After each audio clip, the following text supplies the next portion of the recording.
signaler quelques anomalies et dysfonctionnements qui sont en train d'exister ou de commencer à exister dans la commune et le département de Bignona.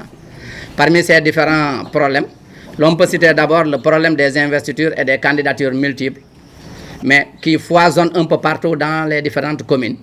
Et cela, il va de la responsabilité du COPIL, puisque ce type d'investiture, c'est la première fois, en tout cas moi, depuis plus de 30 ans, que je vois ce type d'investiture. Auparavant, on demandait aux sections communales véritablement d'aller se réunir, de faire les primaires en direct et de passer directement le nom du candidat. Aujourd'hui, on parle de candidature à la candidature pour venir après au candidat, pour venir ensuite au candidat de la coalition. Donc je pense que cette balle-là ce tir doit être rectifié. Le second problème se trouve au niveau de, de la candidature de M. Bakary Diatta, en l'occurrence le frère patriote Bakary Diatta, dont la commune de Bignona s'est réunie depuis plus de 2 ans à l'absence d'un coordonnateur de section, mais qui s'est auto-exilé dans la commune de Tangori. Nous avions choisi en son temps, juste après les élections présidentielles, le frère Bakary Diatta à ce qu'il puisse postuler pour la mairie de Bignona. Il n'a pas été demandeur comme le président Ousmane Sonko ne l'a jamais été pour le PASTEF. Lui, c'est les patriotes de Bignona qui se sont réunis pour le choisir. Et nous attirons l'attention de Birame Souleye Diop, puisque c'est de lui qu'il s'agit et de Diomaye. Et en même temps, Cheikh Alioune Beye, qu'il fasse beaucoup attention.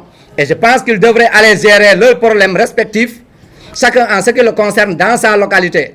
Que ce soit ceux de Pikine comme Cheikh Alioune Beye, Guédiawaye ou c'est Pikine, que ce soit à Diomaye dans le Niaganiao et Birame Souleye à Thiès, afin que la coalition et le PASTEF puissent triompher au soir du 23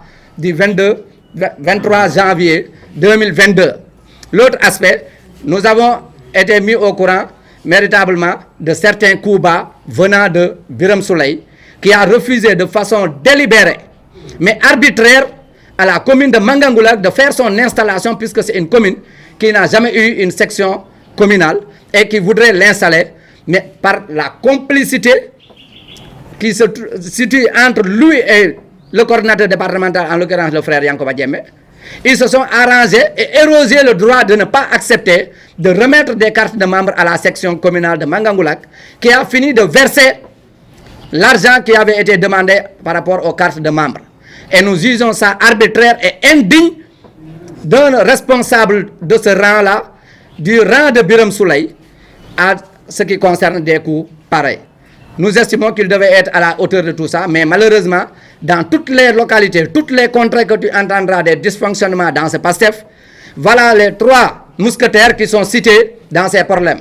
Ce sera Birame Souleye, Bassirou Diomaye, Cheikh Alioune Beye. Et nous pensons que dans la commune de Bignona et dans le département de Bignona, que ces gens devraient enlever leurs mains et leur émission dans le fonctionnement du parti au niveau local, parce que la base peut s'autogérer. L'autre aspect, le dernier point où je vais terminer, c'est en ce qui concerne Thionkesil, qui a fini de faire son investiture, convoqué par le coordinateur départemental adjoint, en l'occurrence Ousmane Mané, présent le jour J. 4 candidatures s'étaient affichées. Par consensus, les 3 ont trouvé refuge ou important de soutenir la candidature du frère Souleymane Diatta, qui en est sorti victorieux.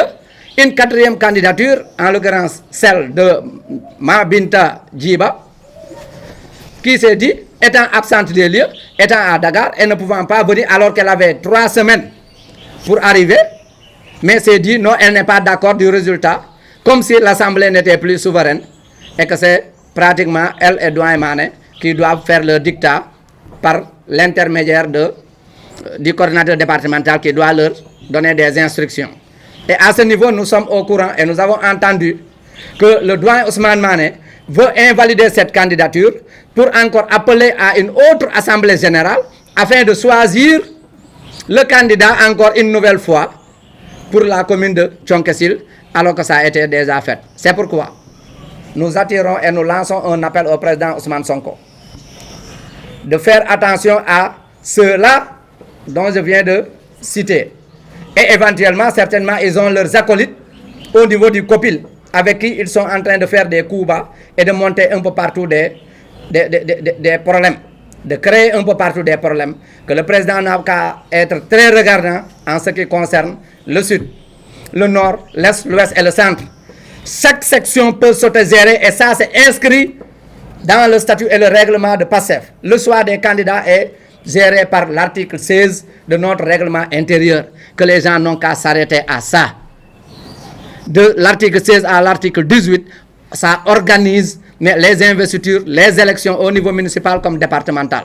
Et les gens ont des compétences requises pour le faire. Qu'on arrête de nous parler de problèmes de profil. Profil se résumant à être un doctorant, un inspecteur, un maîtrisard ou un je ne sais quoi, puisque ce sont des gens pareils, des doctorants, des maîtrisards et des agrégés qui ont mis sous pied ou bien à terre ce pays-là de 1960 à nos jours.